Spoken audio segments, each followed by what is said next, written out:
I am Madison Timmons. I'm Chris Soucy. And we're paranormal specialists who live in the most haunted city on earth, Savannah, Georgia. Every day is Halloween in our line of work, so join us as we spin true tales of haunts, murders, and disturbing Savannah history.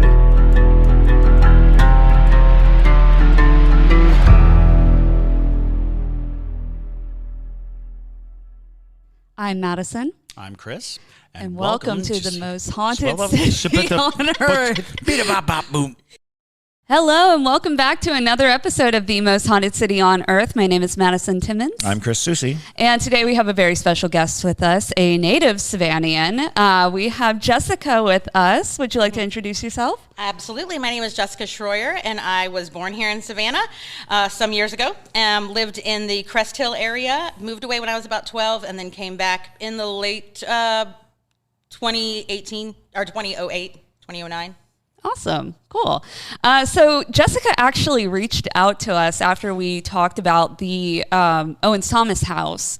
And so she had messaged us on our website and said, hey, I've worked for the Telfair Academy, Owens Thomas house, and, the Forsyth Park and all that. I have a ton of experiences. Can I tell you about them? And we're like, absolutely, you can. So she's here today to talk about that. But before we get into that, I do have a few announcements to start us out with. So first, I do want to thank a few new para-junkies that we have. So we want to thank Katie Glotz, Elizabeth Elliott, Kyle Belvins, Ellen Etheridge, and Emily Barnett. Thank you guys so much for becoming para-junkies. We really appreciate all of your support. It really helps us keep doing what we're doing right now. So if you do want to become a para-junkie, you can find us over on Patreon. And like I said, it does help us, keep expanding, keep evolving the podcast and things like that, along with you getting extra episodes. You get lots of new, just various posts that we think of. And a lot of times we'll just post random photos that we're like, hey, we've never shown anybody this ghost photo. So they get it on Patreon. It's really fun. A really great community over there if you're looking for other fellow paranormal enthusiasts and whatnot. Also, just to let y'all know, we are going to be doing a break, a mid-season break starting on December 17th, and we will be back on New Year's Day. Essentially, we are going to take this time, to spend time with our families for the holidays and whatnot, and we're going to be traveling, of course, to go see everybody. So we're going to take a little break for that. But during that time, we are going to be as well kind of restructuring things and, trying to see how we want to redirect the podcast and whatnot. So we're going to be coming back in the new year with lots of really cool content. Lots of really different kind of structural ideas, so definitely stick around for that. But take the time to, maybe catch up on some of our older episodes and things like that. So with that, though, Jessica, would you like to tell us a little bit about your history with the Telfair? I would love to. I worked with, when I moved back here, I had actually worked with another company, big company, won't be named in town. They were like last one hired, first one fired, so they let me go. So I had to find a couple other little odd jobs, and I ended up at the Owens Thomas house. My official title was a customer service rep, but I basically sold tickets to the tours out of the gift shop. And y'all had spoken, I know, last week about the feeling in the slave quarters. And it didn't look then like it does now. They've done an amazing job now but it still had one side of it was set up as I think they called it the interpretation gallery. So that's where they would come in the shop, buy tickets, and then go into the interpretation gallery to hear like a brief sort of intro to how the slaves or the enslaved people had lived, and then what they would be seeing in the house. And then they would cross the garden and go into the house. And so I worked in the gift shop on the other side, but it was 2 stories. Now I think the gift shop's underneath, but anyway, it was 2 stories, and so we would have to go in, unlock, and then I could go upstairs to use the bathroom or whatever. So y'all had talked, like I said last week, about it and how there was definitely like a feeling in the house. Now I don't claim to be clairvoyant or anything like that, but I tend to be somewhat sort of clairaudient, where I can hear things going on. So like I can walk into, and I always heard stuff in the slave quarters, like always. I would just go in and it was almost like you were hearing somebody whispering behind you, but like if you turned to be like, who is that? There was nobody there. or you would hear like a conversation going on, but like almost like somebody didn't see you there, didn't hear you there, didn't notice you were there. And I've done that my whole life, but it was very, very much so in the slave quarters. So occasionally I would have to go upstairs, like I said, to use the bathroom or get something, and I would always hear these conversations going on. So at one point I was in there by myself, because I would go in and open up the shop, like turn off the alarm, get my cash box ready, things like that. And it might not necessarily be the shop manager there or anything like that. And so I went upstairs to do something, came back down, didn't hear anything, whatever. And then I could hear what sounded like a full-on, it was pretty loud because I could hear it downstairs, a full-on conversation going on. And I was like, I didn't see anybody up there, but maybe they were in the office or whatever. But I turned off the alarm when I came in, so I know nobody came in after me. So I walked, and I could hear it, and it was like almost like a hum. But like you could hear the undulating noises or like speech patterns. And so I went upstairs. I was going up the stairs because the stairs kind of go up, they turn, they go up like 3 times, kind of at a landing. And I went up, and as I got closer, it started to get like louder and louder, like almost like bees humming, like zzz, but like I said, the undulating noises. And as I got to the top step, it just stopped. And it was like a dead silence, I know, but like complete silence. And I'm like, okay. And there's nobody outside. I can see out the windows. There's nobody out there. I've already opened up all the windows. No one's out there. No one's in the garden. There's not a car going by or a trolley going by or anything like that, because we heard those all the time. And I was like, all right. And I kind of took a couple steps back, and I turned away, and I turned a couple steps back and started to go down, and it started to get louder and louder again. And I'm like, am I stepping on something? So I kept going up, and every time I'd hit that top step, it would stop. And again, just complete silence. So I was like, all right. So I'm just going to go downstairs. I'm like, I don't know what it is. I had heard that, other people heard things, whatever. It didn't sound menacing. I didn't feel scared or anything. And so I was coming down one landing. And as I turned the very bottom to go into the shop bottom, I heard something much louder, and it said, "She's gone." And I was like, okay then. And like I said, I'm not scared, but it was definitely alarming. And I was like, okay. So I just went out the shop, I locked the shop, went across the garden into the house, because by then people were in the house, my director and things were in the house. And I was like, all right, I'm just gonna wait till the rest of the shop staff come. And we went back over there, and I mean, they said we've never heard that, but we've heard like conversations going on and things like that. So I was like, okay then.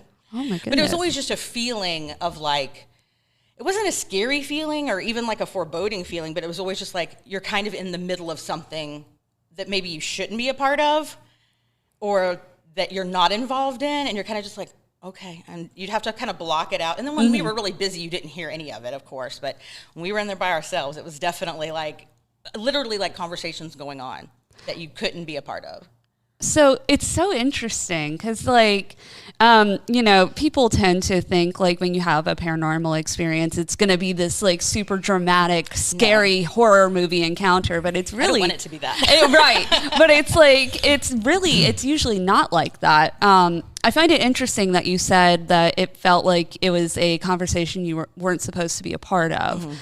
Because a while back, we had talked about an experience that I had in the Davenport house, where basically I was in the house by myself in between tours in the middle of the night. And always fun. Yeah. And so I was taking JT on a FaceTime tour of the house because it's so creepy at night. So they all are at night. Yeah. They are. But basically I had gone up to the second floor landing, and when I turned on my flashlight, there was a little boy standing at the end of the hall. Oh, hello. And so JT, of course, was panicking. He's like, "Oh my God, like, what is that? That's a ghost? Like, are you kidding me?"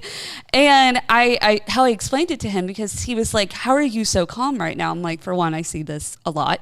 So it's, it's really not a big deal for me." But I had the same feeling, where basically I was just like, it felt like he did not want me there. Like, I walked in and he was like, nope, you're not supposed to be here right now. What are you doing here? Exactly. So, I feel like they start to account for the routines that, the employees have, because typically, people shouldn't be up on those upper floors in the Davenport house. I was, allowed to, but Right. most of the time, most of the other people who would do that position, they didn't go up there, and guests weren't allowed up there. So I'm sure it's the same kind of thing where those spirits are accounting for your routine. Right. They knew we were there. We weren't typically messing with them or anything like that. And at that time, in the slave quarters, the second half where the interpretation gallery was, there was an upstairs, but no one went up there. Now I think you can go up there. Yes. But Yeah, you can. I haven't been in a minute. So,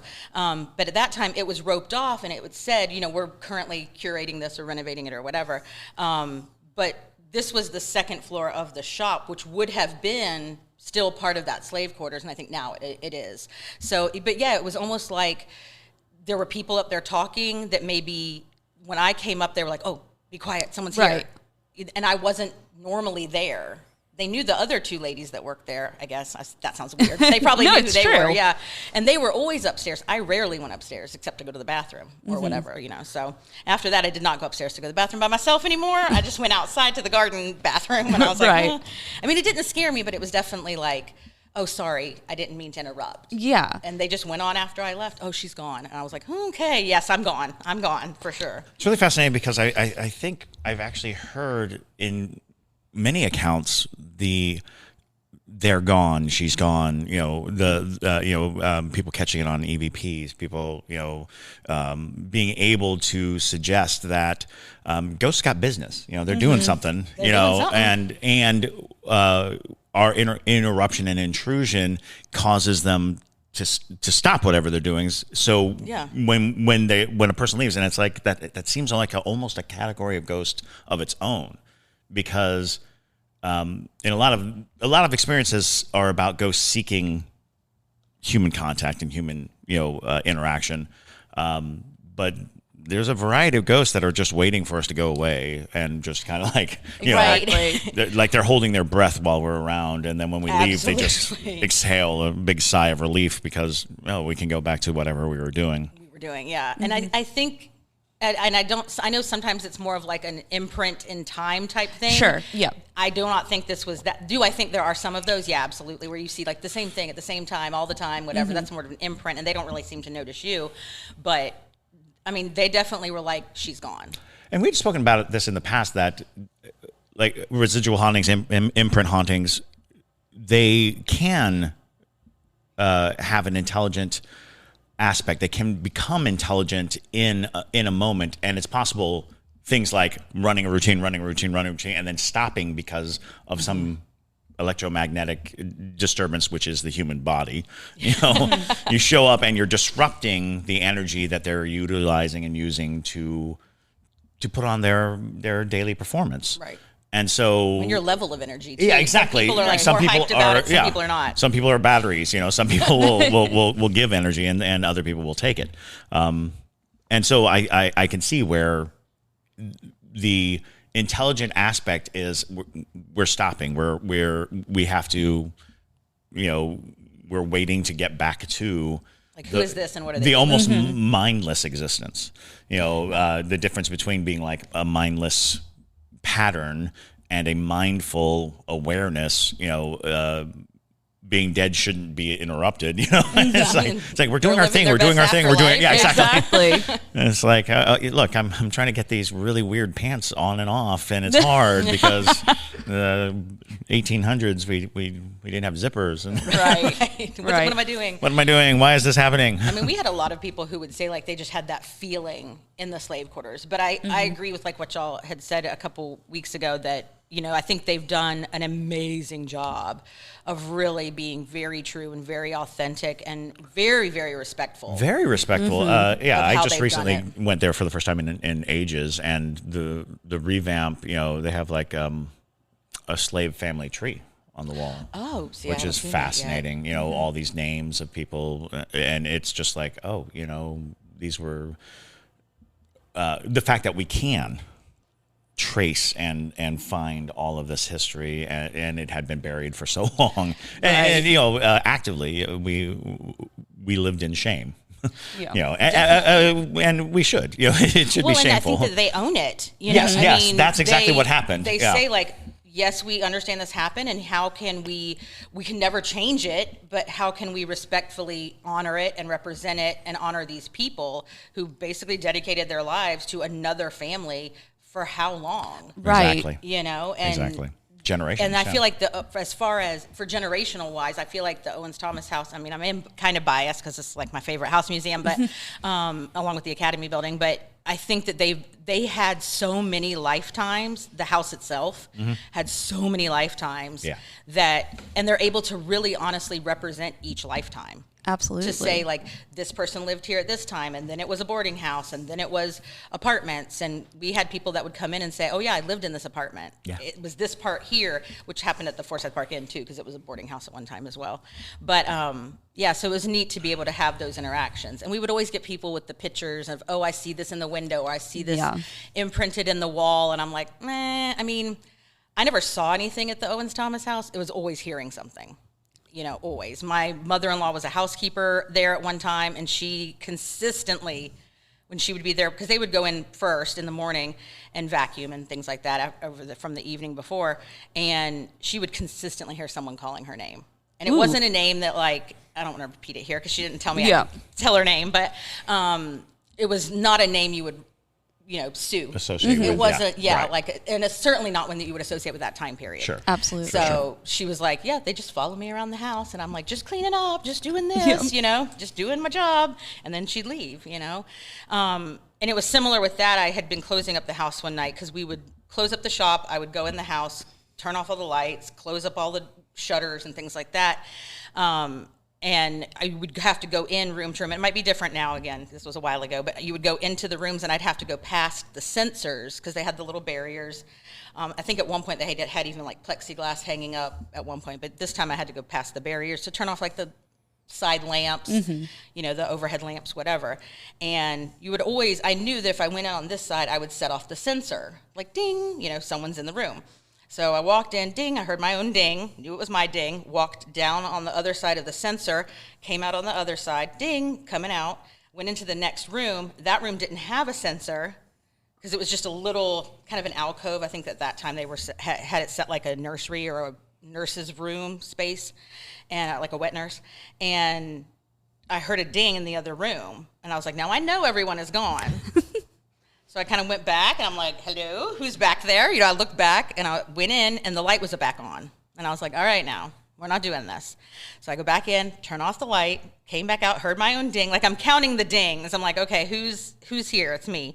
So I go in, went across the hall to turn off those lights, because you had, like, a system. You do these rooms on one side, turn, go down, then you go down the elevator, down the stairs. So I'm in the other room, and I've heard my dings, and I'm walking across down the hall to the next room, to the Lafayette bedroom, and I hear ding, ding. So that means somebody's like back and forth in one spot. And I go back in, and another lamp is on. And I'm like, all right, look, I need to turn these lights off, and I'll be back in the morning, or someone will be back in the morning. It might be me, and I named the person who's normally there first thing in the morning. She might be here, so I'm just going to turn these lights off, and then I'm going to leave, and hopefully they won't be back on in the morning. And I just left, and I left it at that. But it was always kind of that, they weren't hurting me, I didn't feel scared, nothing like that. This episode is brought to you by Snapple. Welcome to the Snapple Market Auditory Experience. Close your eyes. Imagine you're walking into your neighborhood store. You make your way to the back and reach for your favorite Snapple flavor. You can't wait. You take a sip. Whoa, that's a lot of flavor. What flavor are you holding? Now open your eyes and check out Snapple.com to find ridiculously flavorful Snapple near you. I heard a rumor one time that somebody had gone in and this is when they had the plexiglass at one point. It was a rocking chair, and it was actually on the front side of the plexiglass. And I'm like, how did somebody do that? Because you'd have to lift it up over the top of it, or I guess go under it. But Yeah. I don't know. That was a rumor. I don't know anything about that one. But Oh, boy. yeah, the dings were consistent. That was something that happened quite a bit. And I would just be like, look, I'm here just to turn on the lights, turn off the lights, Right. whatever it might be. Again, I never saw anything, but always heard different things. The very sort of last story, and this was actually towards my end at the Owens Thomas house.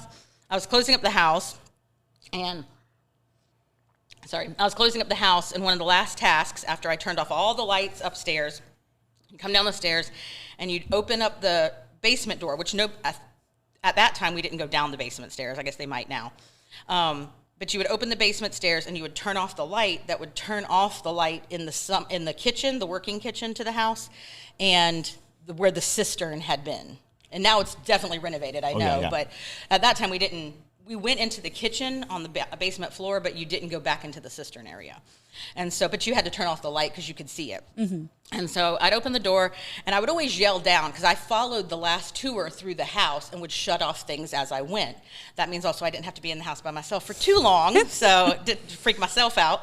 But I would always follow them out. Well, they had already gone, and I was like, oh, let me turn off these lights. So I opened the basement door, and it opened in, and I leaned down, and I yelled, hey, Chris, are you gone? Like, make sure no one's down there. Because sometimes people would try to be sneaky and stay behind or whatever. I'm like, that's on you if you want to stay behind. I don't know what's going to happen after we leave. And I leaned down and I yelled, hey, Chris, are you down there? Are you gone? And I didn't hear anything. And then I went to turn off the light. And as I went to close the door, I hear, hello, like an older female voice. And I knew Chris, I used that name. It wasn't Chris, but I used that name as as an example because I knew the last two tours had been male docents. So I knew there was nobody down. I knew there wasn't a female docent down there. And I was like, Chris, is that you?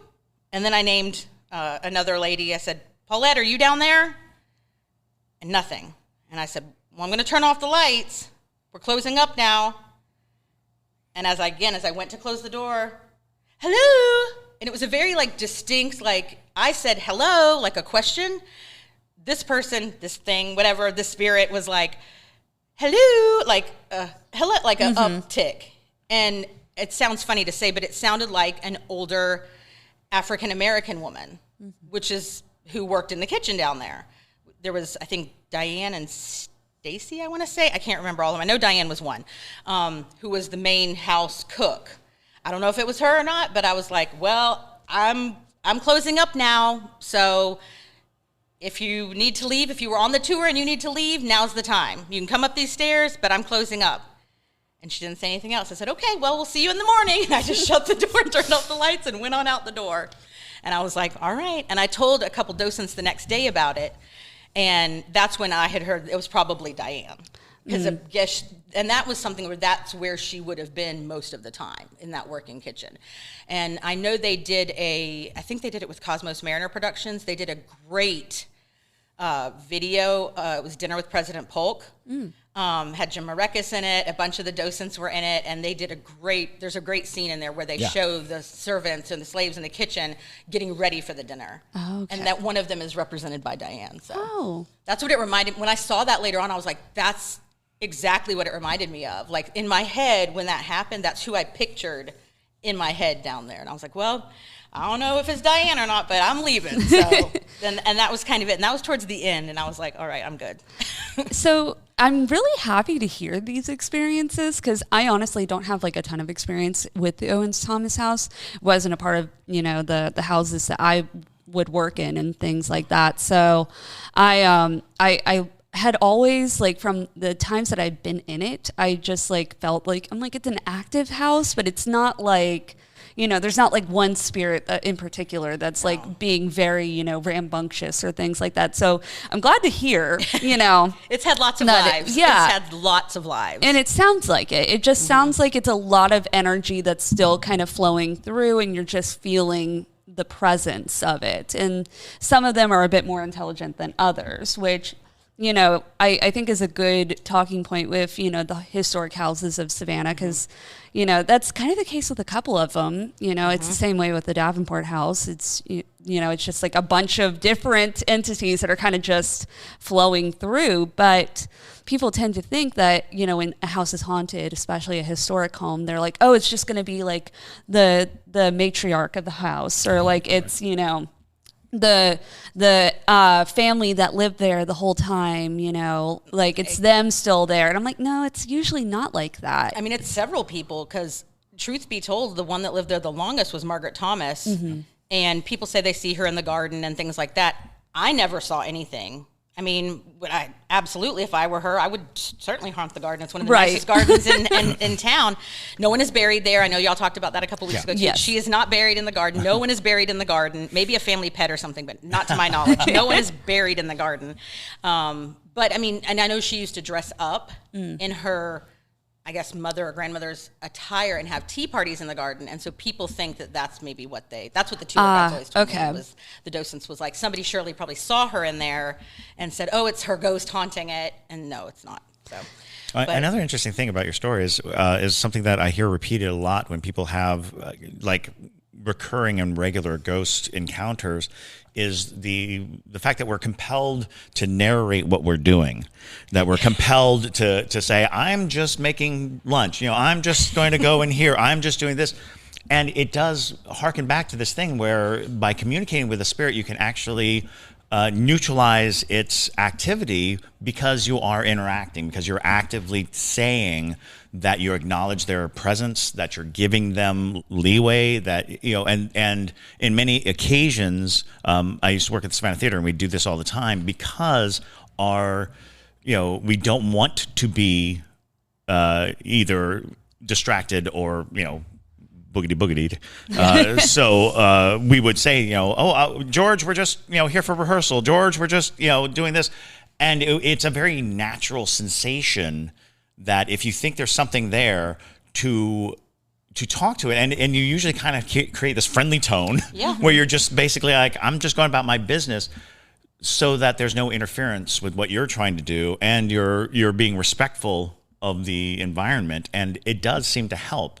At very least, it alleviates anxiety. Sometimes you'll have this anxiety, and it's like if you just kind of talk it out. A bit of advice, ghost tip, is talk to the spirit or to the sensation, even if it's just your own, sensation. Even if it's just something internalized. By saying something, you are engaging. You're being a part of a solution to your and when it's internal, it's oogity boogities. So or oogie woogies. No, it's woogity woogities. Woogity woogities. Yes. I was like, I know I coined it, but I don't know what it was. Is that different than the heebie-jeebies? Yes. Okay. Yes. So yes. It's funny though that like you bring that up, that people will talk to the ghosts and stuff. I am very much so a person that like if a ghost is following me around, I'm like, the least you can do is assist me.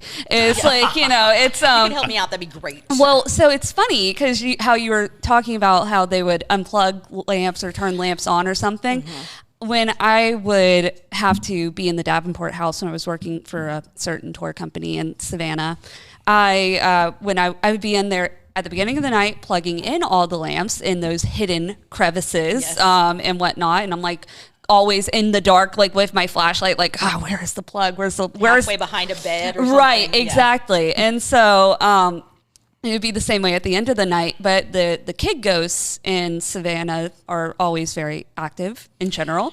Luckily, I've never been experienced a kid ghost other than Lottie, and I'm not sure how old she is. Sure. So, yeah, I love kid She's ghosts. younger. Right, exactly.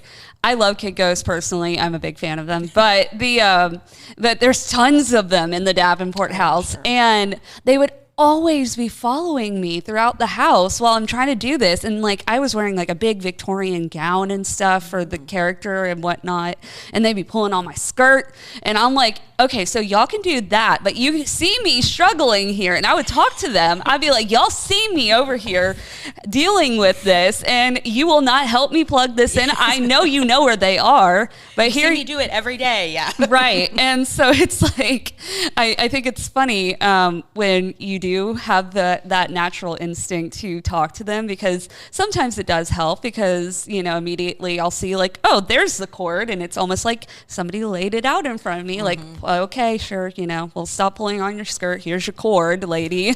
Here you go. I don't know what it does, but yeah. Right. They're like, this is what you want. That was part of it too, is why I would tell them, I'm just turning on lights, or I'm just doing whatever, because I'm thinking because I wasn't sure always who it was or what time frame they were in. Right. Maybe they didn't have electricity. Yeah. Now, when Thomas House had plumbing, was the first house in Savannah to have plumbing, indoor plumbing. I know Hamilton Turner was the first to have electricity. So I was like, maybe they didn't understand what electricity was. So I'm just letting you know, I'm turning on the lights or whatever it might be. I'm closing this door. I'm locking it. Right. Shutting the shutters, whatever. Yeah, Yeah. It's fascinating because it becomes second nature when you suspect a place is haunted to kind of narrate your day to allow for this is what I'm doing. This is like it's okay. I'm not here to do any damage or hurt anything or steal anything or. Well, and I know that I know y'all had mentioned Jim Williams a couple episodes ago, maybe even last episode with the Mercer Williams house, and he actually had an experience at the Owens Thomas house as well when it was a boarding house. I think it was a boarding house at the time, and it was mentioned in the Savannah Specters book. Okay, So I'd have to go back and look at it, but I remember when y'all were talking about him, I was like, wait a minute, he had an experience at the Owens Thomas house too. So I remember jotting that down. So I always find it funny when people talk about Jim Williams because he was so staunch in his ghosts aren't real at the very beginning, and then he started having all these ghost experiences, and I'm just like. You're like, interesting. Interesting. Why is that the case, Jim? Well, when you kill a man, who knows what happens? Right. Who knows what follows you around after that? Exactly. Well, and his trade was to renovate all these old houses, and that always kicks up. Whenever you're renovating, you hear all these stories of people when they start messing around with the internal workings of a house. Mm-hmm. That's going to stir up energy. No matter what you believe, you're changing the flow of energy in a house when you move a wall or even repair a wall. You're actively meddling with how the energy flows through the house, and so it stirs up something. Something is restoring it back to its original. Mm-hmm. Oh, I think especially that's what happened with the slave quarters. Absolutely Putting it back the way it was when it was most active. Yeah. Oh yeah, absolutely. So that makes a huge difference, I think, too. So on a different property owned by the Telfair, the Academy building. So when I first became a tour guide in Savannah, I was told by one of my trainers that because he knew I was an actress, he's like, oh, you can't go in that building. And I was like, why not? And he's like, Mary Telfair hates actresses. She hates actresses. And I was just like, okay. Sure. And so, sure. I guess. So the company that I worked for, they had Mary Telfair in the script and things like that. And I remember reading it. I'm like, this just seems wrong for her hauntings and things of that nature where, she made they moved her portrait and the ceiling collapsed on them or things like that. So would you like to set the record straight? I can set some of them straight, absolutely. No, I can set some of them straight for sure. I worked there for a while, and it's a family affair because my father-in-law also worked there. My mother-in-law worked at the Owens Thomas house. My father-in-law worked at the Telfair Academy. And if you want to read a good book, just sidebar quickly, on Mary Telfair, pick up Charles Johnson's book. It's probably sold in the gift shop at the Academy, at the Jepson, and at the Owens Thomas house. It is phenomenal. He has since passed away, but he was like the authority on Mary Telfair. Okay. He spoke on C-SPAN about it. I mean, all kinds of things. There are parts that are kind of dry, but it's a big book, and she was very interesting. She was very, very conservative. I had never heard that she didn't like actresses. I've never heard that. I don't know where that came from. There. She did not like alcohol. She did not want alcohol served in her house. That was part of the will when she passed away and left it to the Georgia Historical Society, was that no alcohol be served and no parties be held. So that frivolity, she was not down for frivolity at all. Which fits into the actress. Right. Yeah, that especially of the period. Of the period, absolutely. Now she would do book readings or play readings, but they were probably very dry plays and dry poetry and things like that. Like I said, nothing frivolity. So when they added on to the building, they have the rotunda now, which is where her portrait sits, and it is always set there as far as I know. As far as I've always seen it. And I even went there as a child when they had the little reflecting pool in the bottom of the sculpture garden. It's not there anymore. But it's always been there. I have heard that happened, but when you're doing any kind of renovation, the chance of, if you move something as big, if you've ever seen the portrait, it is humongous. Everything in the rotunda is huge. There's the La Parabola, there's the Black Prince of Crecy. They're huge pieces. And actually, even above that, there are pieces that you can't see that have been covered up. I think they may have been restored now, but they were covered up at one time, and you can see them in older pictures. So if they're moving this portrait that's humongous, Because I think at one point, if you look at older pictures, it's right in the center, like as you come up the stairs into the rotunda. But now it's off to the side over a piano. And it seems to have been fine there. I did not have any experiences with anything falling off the wall. But I would assume if you're moving something like that, it's possible that something did fall in. Because, I mean, it's a glass ceiling. You know, at one point, there was nothing above it. It let the light in. Now they have lights above it. But so, I mean, it's possible that something did happen when they moved it, and they just chalked it up to it being moved. Sure. But it should always be I think that's also just the respect. It's the Academy building, the Telfair Academy, so it needs to be in a place of honor. Exactly. You know. Yeah. At one point, I think it did hang behind the front desk. I was going to say, there was a time when it was behind the front desk. maybe. And I want to say that there was a sensation a lot of people had that it was just wrong. It just didn't. Yeah. That was the house. Right. So she would have lived in that part. And so for her portrait to be there. Seems like vanity for. She from probably her would have thought it was point, very vain or very ostentatious or Right. facetious to be like that. Right. So She's a wild woman. She really is. very interesting. Yes. Oh yeah, absolutely. She's Ahead of her time for sure. Definitely. She had a lot of really great things about her, but I do think it's hilarious that she left in her will about the Telfair Hospital. And how, I don't know if we've talked about this on the podcast yet, I feel but like we did. maybe Yeah, mentioned just it. mentioned it, Yeah, passive. but basically, Mary left behind like all these rules of like what she wanted done when she passed in her will. She wrote like one thing for the Telfair Hospital that was because she was an advocate for women to have a good place to, you know, have healthcare and things like that. So including that, if you're born a girl in the Telfair Hospital, you are welcome to be there for as much as you need. You can get all the treatments done, all that if you need that. Stay with your mother. But if you're born a boy, she wrote that you had to be out in 3 days. And I think that is so crazy. And they still do it. Well, I think that because at that time, boys or boy babies, male babies, would have already been assumed to be receiving the best treatment. Sure. They'd get home and they'd be doted on and everything else, whereas girls at that time, or as she saw it, because she had lived her whole life, never been married, never had any children. She did a lot for her sister's husband, William Hodgson. You know, she built the Georgia Historical Society for him, or that building for him, in honor of him, things like that. So, I mean, but I think she was like, it wasn't a malicious thing, like, no, boys, get out. But you've already got to step up in the world. So you can go on, and I'm going to dote on the girls and the mamas here. We actually talked about it with the when we were talking about the morgue tunnels. Oh, that's it. Yes. Because conceptually, the tunnels were connected, like from the Mary Telfair Hospital, as legend goes. But it was because the Candler Hospital was, you know, a short distance. If there was some kind of emergency or anything with a boy, it was close enough. But just go over there. Just go shoot. I just remember working with a coworker at a different tour company, and he was like, "Oh, that's true. I was born at the Telfair Hospital, and they kicked me out within 3 days." Really? Yeah, oh, funny. It's because he's an older gentleman at this point, and so he was like, "Yep, it's true.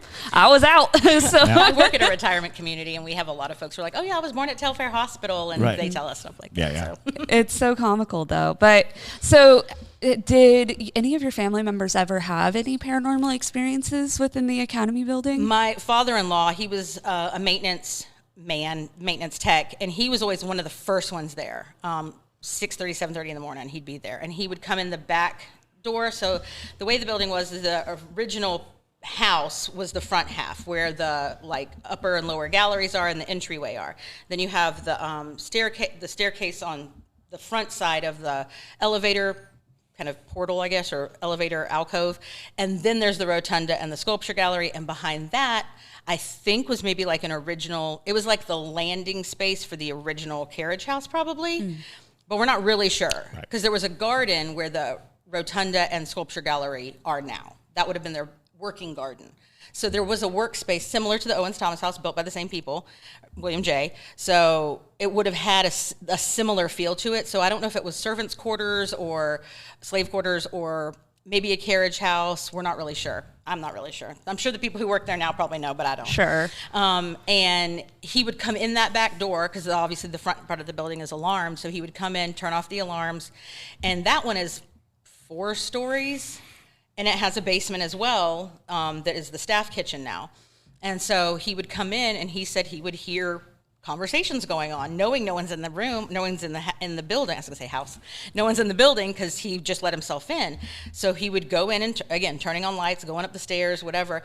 And he would kind of stay in the back part of the building for a while, turning on his workshop and things. And then he would step into like the sculpture gallery to turn off those. And he would hear like cooking going on in the summer, I say summer kitchen, in the working kitchen of the house, which is set up, I haven't been there recently, but I think it's still set up like a kind of a display artifact kitchen as if it were, and there's a picture of her longtime cook in the kitchen area. So he would walk towards it, and he said he would hear like almost like and I don't want to say pots and pans because that sounds metal, but for them it would have been like a skillet. And he's from the country. He won't mind me saying that. He's from the country, so he knows what a skillet sounds like, cast iron skillet. He said it was heavy, like you could hear it like hitting clunk, the thing, sure. like clunk, Yeah. and people talking and like movement. And then he'd get there, of course, there's nobody there, and he'd be like, okay. So he'd turn on, go on, but this was all happening in the dark. And it's downstairs, and in the winter, it's still dark, know? So he's like turning on lights, whatever. And then as he would leave, again, he would start to hear the sensors go off, ding, ding, like someone's leaving the kitchen. Because at this point, they're working in the kitchen. Almost like they were following him or at least stepping out to watch him walk away. And he's like, I'm just here to turn on the lights. You can go on with your business. Go on making breakfast. Right. Again, talking to him, making it feel okay. And then when he would go upstairs, he could still hear it, which, I mean, when you're in the building by yourself, it is a big building, you're still going to hear things. I forever heard footsteps. I'd be there by myself sometimes on occasions. I did mostly events there.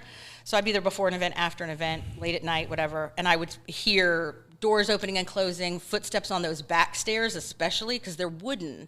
So, and that's where Carl Brandt, the original director, the first director after Mary Telfair passed, that's where he lived. He had renovated it, I believe, and lived in like an upstairs floor, which is now offices.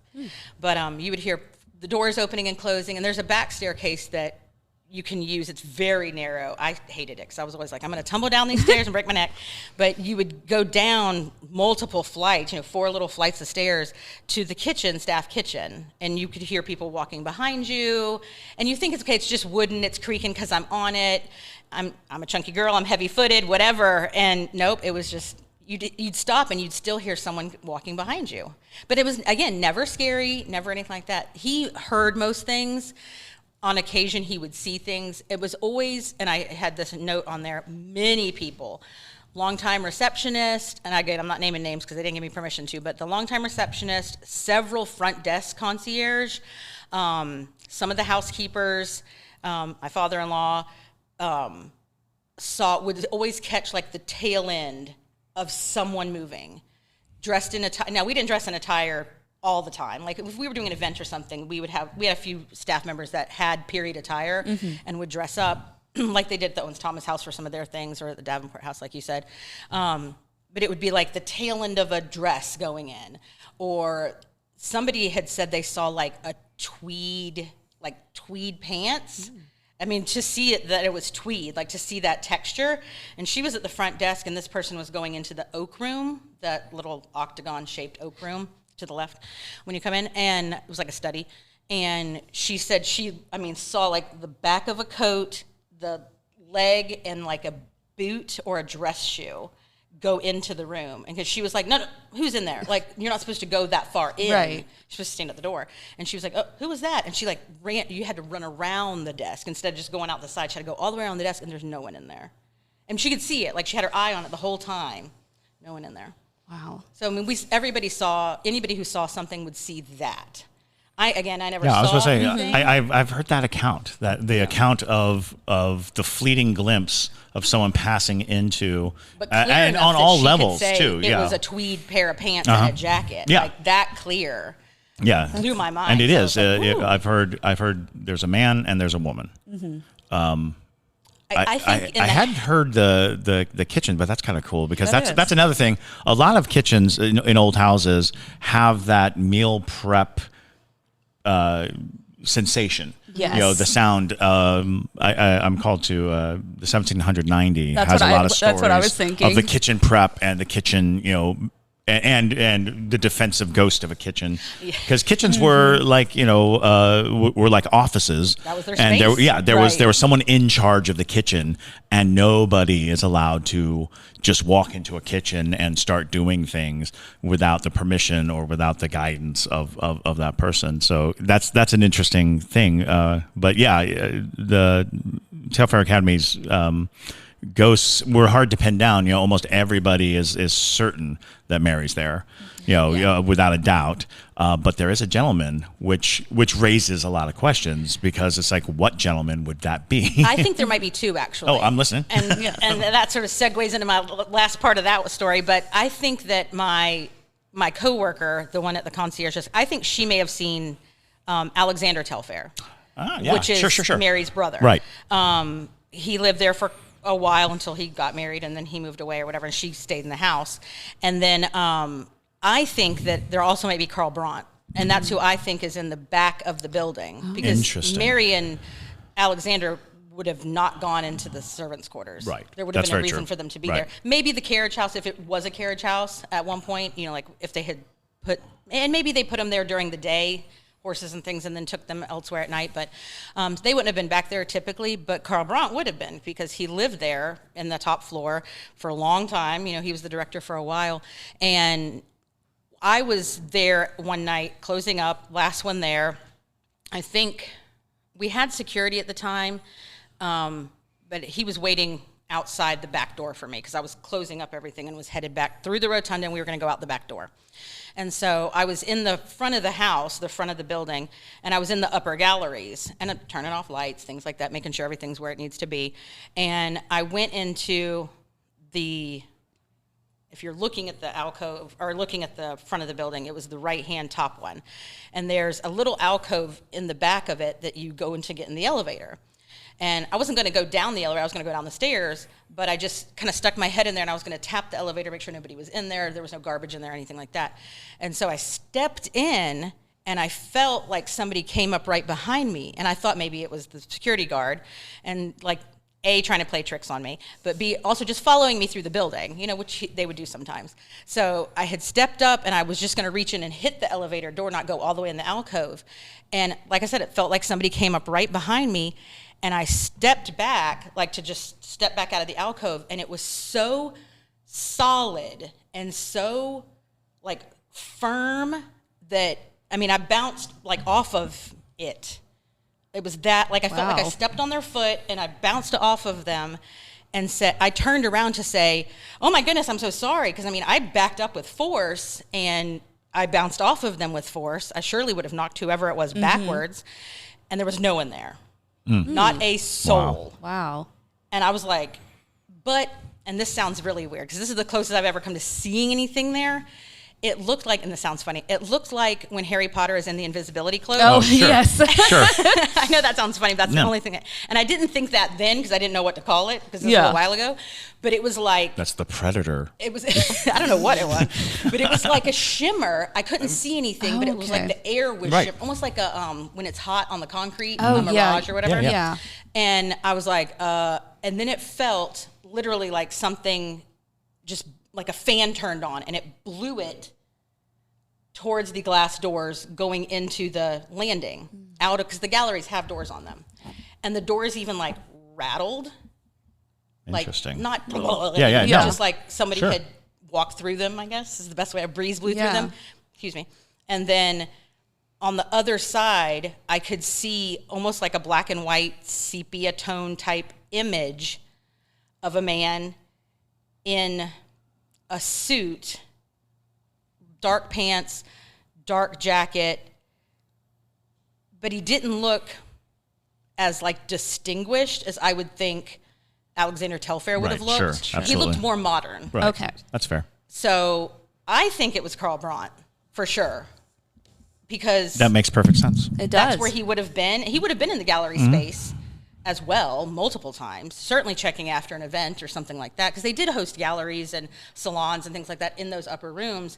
So I was like, okay. And then, so I walked, I was moving pretty quickly for being so shocked, and I walked out and I opened the doors real quick, because I'm thinking, Well, did somebody like blow something in the doors at me? Like, I'm just thinking, like, what could this have been?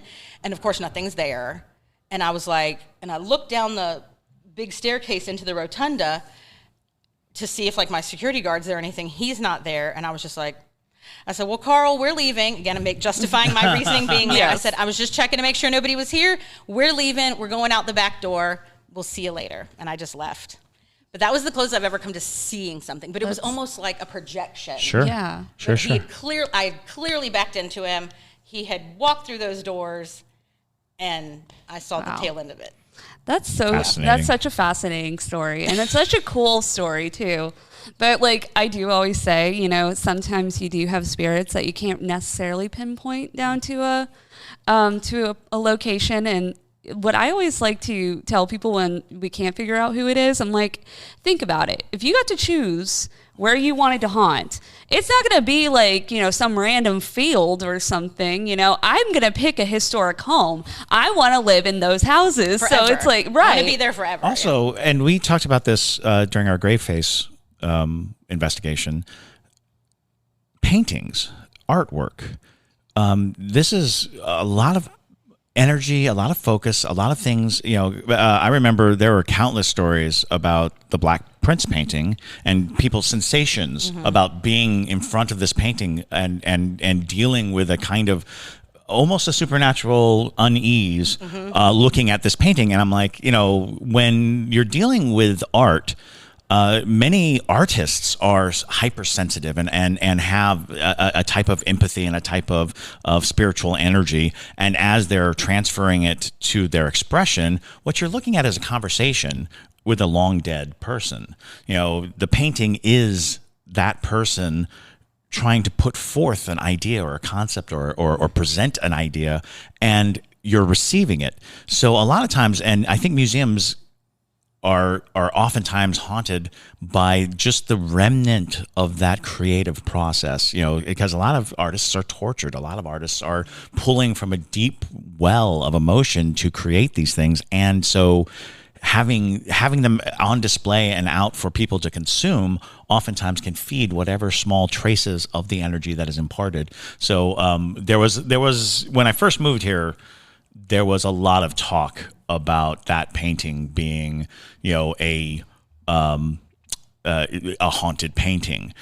Because it's a haunting painting. It's a haunting image altogether, right. and the more you look at it, you back up and you see. It's almost like that scene of Ferris Bueller where they get down to like the dots, but in this it's reverse. You step back and you back further and further, and you see more and more and more and more and more.